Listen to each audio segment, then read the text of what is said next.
quero convidar você a abrir a sua Bíblia. Eu quero falar hoje sobre uma oração. Uma oração muito própria, muito conhecida, que está registrada no Evangelho de Mateus, no capítulo 6. E eu quero ler os versículos de 9 a 13. Eu tenho certeza que você conhece essa oração, possivelmente a conheça de cor. Talvez algumas palavras diferentes por conta de versões diferentes de tradução, mas uma oração mundialmente conhecida e foi denominada de a oração do Pai Nosso. E ela diz assim, Jesus falando: vocês orem assim: Pai nosso que estás nos céus, santificado seja o teu nome, venha o teu reino, seja feita a tua vontade, assim na terra como no céu. Dá-nos hoje o nosso pão de cada dia. Perdoa as nossas dívidas, assim como perdoamos aos nossos devedores. E não nos deixes cair em tentação, mas livra-nos do mal, porque teu é o reino, o poder e a glória para sempre. Amém. Vamos orar. Senhor Deus, nós suplicamos neste momento que a tua palavra venha a nós, mediante a unção do teu Espírito Santo.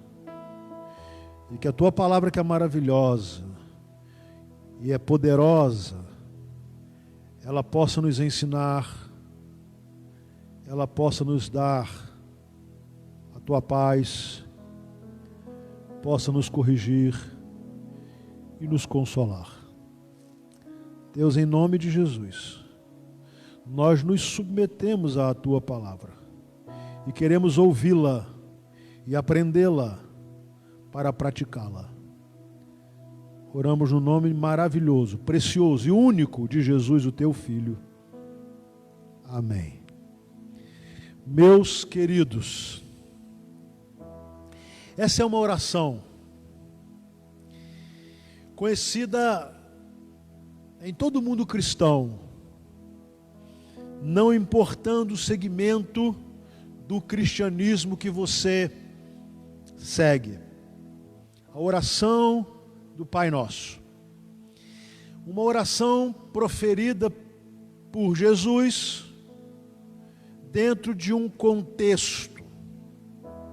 E o contexto era o de Jesus instruir os seus discípulos a respeito daquilo que deveria fazer presente na oração, se fazer presente ou não. Num contexto que Jesus estava ensinando como deveríamos exercer a misericórdia, o cuidado para com as pessoas. Para que você entenda um pouco o contexto que originou a oração do Pai Nosso, no versículo 1 desse mesmo capítulo, Jesus começa a falar assim: tenham cuidado de não praticar suas obras de justiça diante dos outros para serem vistos por eles. Se fizerem isso, vocês não terão nenhuma recompensa do Pai Celestial. Portanto, quando você der esmola, não anuncie isso com trombetas, como fazem os hipócritas nas sinagogas e nas ruas, a fim de serem honrados pelos outros. Eu lhes garanto que eles já receberam sua plena recompensa. Mas quando você der esmola, que a sua mão esquerda não saiba o que está fazendo a direita. Depois Jesus vai falar sobre a oração. E quando vocês orarem, no versículo 5, não sejam como os hipócritas. Eles gostam de ficar orando em pé nas sinagogas e nas esquinas, a fim de serem vistos pelos homens. Eu lhes asseguro que eles já receberam sua plena recompensa. Mas quando você orar, vá para o seu quarto, feche a porta e ore a seu pai que está no secreto. Então seu Pai, que vê no secreto, o recompensará. É nesse contexto em que Jesus está instruindo os seus discípulos a não serem misericordiosos de marketing, que fazem boas obras, que dão esmolas, que repartem alimento, que distribuem roupas, que socorrem pessoas aflitas, para serem vistos pelos homens, ou seja, precisam anunciar, precisam divulgar, precisam quase colocar no outdoor, e nem como aqueles hipócritas que ao orarem se colocavam nas esquinas das ruas e oravam de uma maneira muito para serem vistas, eloquente, bonita, com a voz impostada, batendo no peito, demonstrando em suas palavras e na sua própria posição santidade.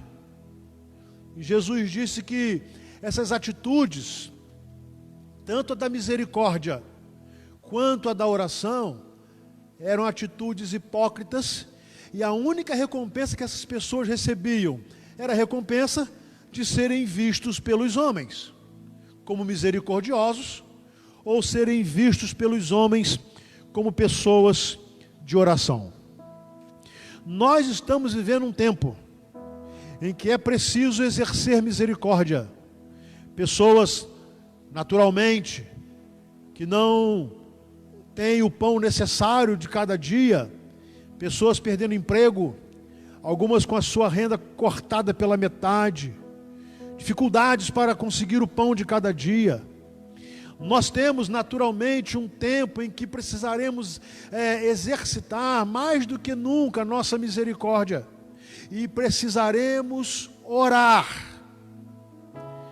Mas Jesus nos alerta contra o perigo de fazermos isso para sermos vistos e reconhecidos pelos homens como misericordiosos, ou para sermos vistos e reconhecidos pelos homens como super espirituais.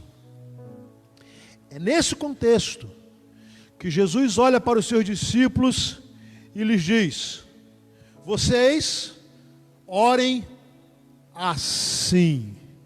E ele começa: Pai nosso que estás no céu. Eu quero pensar um pouquinho sobre essa oração e sobre a aplicabilidade dela nesse tempo em que nós estamos vivendo. E eu olho para essa oração, que ela é uma oração modelo, ela não precisa ser repetida palavra após palavra, frase após frase, mas ela é um ensino, é uma oração ilustrativa que Jesus nos deixou para sabermos como orar. Ele começa a nos ensinar que a nossa oração deve começar como sendo dirigida ao Pai, ao nosso Deus. Mas é impressionante um detalhe nessa oração. Jesus não começa orando assim: meu Pai que estás nos céus, mas ele ora: Pai nosso. Meu Pai, o seu Pai, o Pai disposto a abençoar e a proteger os seus filhos. E ele me ensina que quando eu me dirijo a Deus e me dirijo a Ele como Pai, eu preciso entender que Ele não é um Deus exclusivo, que Ele não está parado à minha disposição para atender os meus pedidos ou para satisfazer os meus desejos e até mesmo as minhas necessidades. Mas quando eu oro a Deus, eu oro ao nosso Pai e começo a pedir ao Pai para que Ele olhe pelos seus filhos e para os seus filhos. E Jesus então vai nos ensinar: Pai nosso que estás nos céus. Vou usar agora propositalmente a versão da Nova Tradução da Linguagem de hoje. Pai nosso que estás nos céus, que todos reconheçam que o teu nome é santo. Esse é um tempo, meus queridos, de fazermos ou contribuirmos para que as pessoas reconheçam que o nosso Deus é um Deus santo, que o mundo que sofre agora por essa terrível pandemia não sofre por erro de Deus, por deficiência de Deus, por falta de poder de Deus, ou por falta de compaixão de Deus. Essa pandemia é um dos exemplos que a história nos tem mostrado de que nós somos uma terra decaída pelo pecado, e desde a queda nós temos sofrido de muitas formas, das mais diversas maneiras, o resultado de uma escolha humana pelo afastamento de Deus, por andar em direção oposta a Deus, por não reconhecer Deus como autor da vida e criador dos céus e da terra, por ignorar a Deus. Então, na oração, Jesus vai nos ensinar a orar: Pai nosso que estás nos céus, que todos reconheçam que o teu nome é santo. Esse é um tempo de reconhecimento de Deus, do poder de Deus, da soberania de Deus, da nossa incapacidade, da nossa insuficiência. O mundo parou, os homens pararam, e não conseguem chegar a uma conclusão da maneira exata que devem nos levar a proceder. O mundo parou, e talvez nós precisemos aproveitar essa oportunidade para reconhecermos que Ele é Deus, e nós somos homens limitados. Somos criaturas maravilhosas, porque fomos criados por Ele, à sua imagem e à sua semelhança, mas que somos tremendamente limitados por nosso pecado, por nossas más escolhas. Venha o teu reino, e que a tua vontade seja feita aqui na terra, como é feita no céu. Que ensinamento maravilhoso de Jesus. Todos nós somos levados a orar, pedindo a Deus que a nossa vontade seja feita.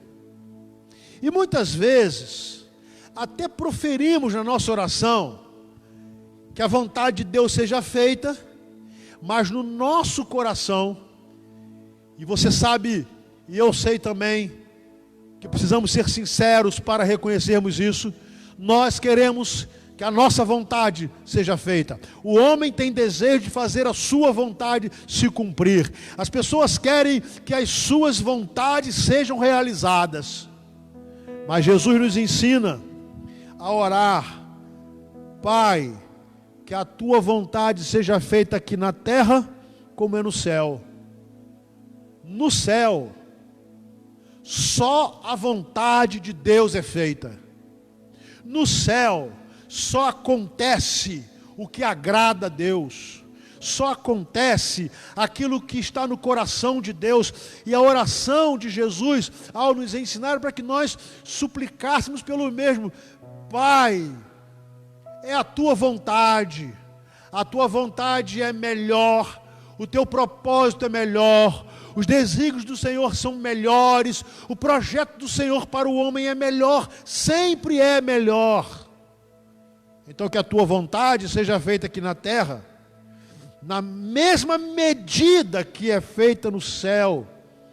E com isso Jesus nos ensina que nós devemos abrir mão da nossa vontade, que nós devemos sair do trono e deixar Jesus ser o Senhor de nossas vidas, que nós devemos até mesmo sair do trono que tenta guiar o mundo e colocarmos Jesus no centro de todas as coisas, que nós devemos sair do trono da governança de um país, de um estado, de uma cidade, e deixar Jesus reinar, para que a vontade de Deus seja feita aqui na terra, assim como é feita no céu, para que nós possamos ter uma vida abençoada, feliz e próspera. Toda a oração de Jesus começa falando com Deus, se dirigindo ao Pai, e se preocupando com o relacionamento com Ele. Então, a primeira coisa que eu quero deixar para você nesse tempo, antes de pensarmos nas nossas necessidades materiais, antes de pensarmos em correr para Deus, porque agora a crise chegou, ela vai apertar, ou o medo de uma enfermidade, uma pandemia que pode nos alcançar também, então corremos para Deus com esse desejo tremendo de um livramento para nós. Jesus diz que nós devemos buscar o Pai por quem Ele é, para termos intimidade com Ele, para termos comunhão com Ele, para reconhecermos que Ele é santo, para desejarmos que a vontade dEle seja feita na terra, assim como é feita no céu. Depois disso, Jesus vai nos ensinar a orar por algumas coisas muito importantes. E Ele vai dizer assim no versículo 11: dá-nos hoje o alimento que precisamos. O pão nosso de cada dia nos dá hoje. Ou dá-nos hoje o nosso pão de cada dia. E na tradução, da nova tradução, ela vai dizer assim, bem contemporânea: dá-nos hoje o alimento que precisamos. Talvez seja um tempo primoroso para pensarmos nesse versículo. Que você sabe que aqueles como eu e possivelmente você, que temos alimento com fartura, que temos tido, graças a Deus, o pão de cada dia, que não temos tido dúvida de que temos o pão, temos o alimento. Talvez hoje, ou nesse tempo, nós precisemos valorizar mais o alimento diário que precisamos. E talvez transformarmos essa oração quase que automática e muitas vezes irreverente que fazemos na hora do almoço, por exemplo, em coisa séria, em gratidão real, porque tem muita gente que não tem o pão necessário de cada dia. Mas é impressionante que Jesus não ora assim: me dê o pão, me dê o pão de cada dia. Ele diz: dá-nos o pão para mim, o pão para minha família, o pão para os meus amigos,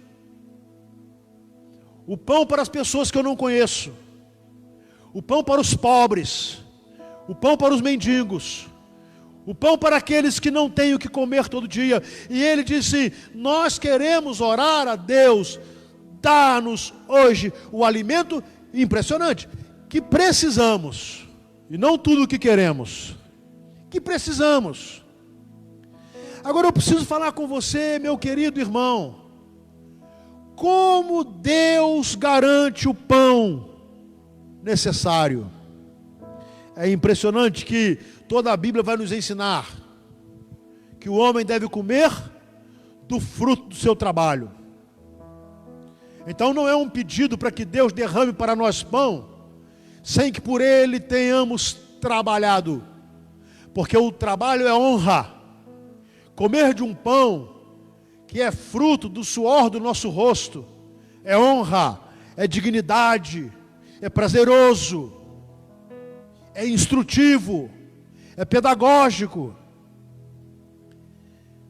Não é o pão da preguiça, mas também não é o pão egoísta, porque Deus quer usar aqueles que têm tido pão em fartura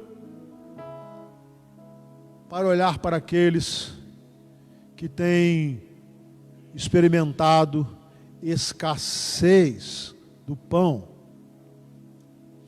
E a minha pergunta é: quando oramos, dá-nos hoje o alimento que precisamos, em quem nós estamos pensando? Em quem? Talvez esperamos que os governos resolvam o problema do pão. Poderão por alguns meses, e nem de todos. Mas Deus talvez queira nos usar para contribuirmos para o pão daqueles que próximos a nós não o têm. Qual é o pão que você precisa? Você tem sido grato? Hoje nós nos alimentamos, mas muita gente não se alimentou. Hoje nós nos alimentamos e talvez nem tenhamos agradecido a Deus pelo pão necessário que não nos faltou hoje, mas talvez não tenhamos nos acomodado pelo fato de sabermos que alguns não tiveram o pão. Então a minha oração não pode ser: me dê o alimento necessário que preciso, mas dá-nos hoje o alimento que precisamos. Jesus começa a falar sobre agora as necessidades espirituais. Perdoa as nossas ofensas. Porque estarmos fartos do pão material não é o bastante.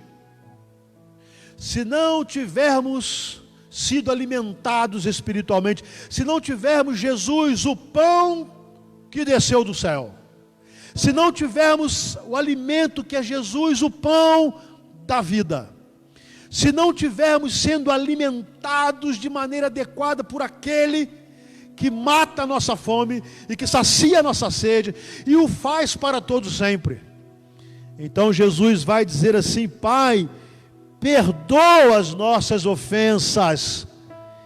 E Ele nos dá um ensino, como também nós perdoamos as pessoas que nos ofenderam.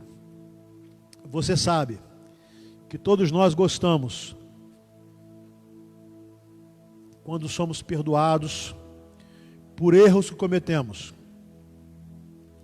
mas nem sempre nós pensamos que nós deveríamos desejar o perdão para nós, ou na mesma medida que nós oferecemos o perdão para aquele que nos ofende, que nos magoa, que nos prejudica. E Jesus vai nos ensinar. Ele também não diz que nós devemos pedir o perdão para nós, o perdão para mim, o perdão para mim, mas ele diz assim: exerça o perdão. Deixe Deus te usar para que você possa perdoar. E Ele nos deu muitos exemplos. Talvez o mais cristalino deste seja na cruz, quando humilhado, açoitado, vítima de zombaria, Ele olha para aqueles que passavam e ora ao Pai Nosso: Pai, perdoa-lhes, eles não sabem o que fazem. Você tem pedido pão a Deus? Você está preocupado com a crise? Está preocupado com a possibilidade do desemprego, ou você já está enfrentando o desemprego? Você está preocupado com o sustento dos seus filhos? Isso é legítimo. Por isso Jesus incluiu na oração: dá-nos hoje o alimento necessário. Mas qual tem sido a sua preocupação com a sua vida espiritual? Perdoa as nossas ofensas, os nossos pecados, as muitas vezes, Pai, que nós entristecemos o Teu coração, e ensina-nos a perdoar àqueles que nos ofendem, porque esta é a Tua vontade. Versículo 13 ele continua: não deixes que sejamos tentados ou que caiamos em tentação. É um reconhecimento cristalino que nós devemos ter da nossa fraqueza espiritual, da nossa incapacidade de caminharmos numa vida santa sem o socorro de Deus, de entendermos que o diabo tem astúcia suficiente para armar ciladas para nos fazer cair, de não nos acharmos mais espirituais. Por isso o apóstolo Paulo vai alertar de maneira muito clara da seguinte forma: aquele que cuida estar de pé, olhe para que não caia. No próprio Sermão da Montanha, no capítulo 7, Jesus vai falar de uma maneira muito linda: não julguem os outros, para que vocês não sejam julgados. Reconheçam que vocês são fracos.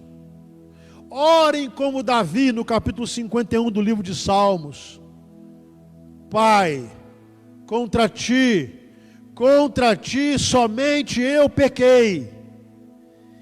A oração do Pai Nosso nos ensina a entendermos a nossa fraqueza. Senhor, nos livre da tentação, não permitas que venhamos a cair na tentação, nos dê discernimento espiritual para não sermos tentados de tal forma que venhamos a cair no pecado do adultério, cair no pecado dos vícios, cair no pecado da imoralidade, cair no pecado da violência, cair no pecado da desonestidade, cair no pecado da avareza, cair no pecado, sair do caminho que nos leva a Deus. Então Jesus, numa oração modelar, ele vai dizer assim: vocês devem pedir ao Pai que os livre das tentações, que não os deixe cair em tentação. E ele prossegue: mas livra-nos do mal. O mal está ao nosso redor. O mundo, a partir da queda, tornou-se mal. E em todos os sentidos: o mal moral, mal social, e nós olhamos toda a degradação que a natureza sofre pelas más ações dos homens. Por isso ela geme, e Paulo diz que ela geme como que com dores de parto. Nós temos que reconhecer que o mal está ao nosso redor, e inclusive o mal espiritual, porque a palavra diz que o diabo vive bramando como leão, rodeando-nos, buscando a quem possa tragar. Então Jesus vai nos ensinar a orar: Pai, livra-nos do mal. E aí ele vai terminar essa oração voltando na mesma forma que ele começou.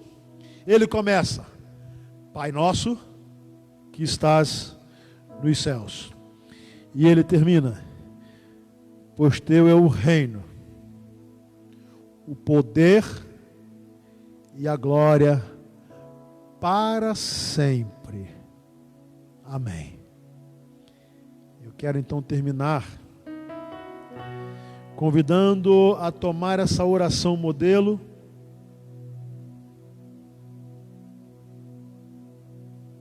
para a sua vida, não como uma repetição decorada de palavras,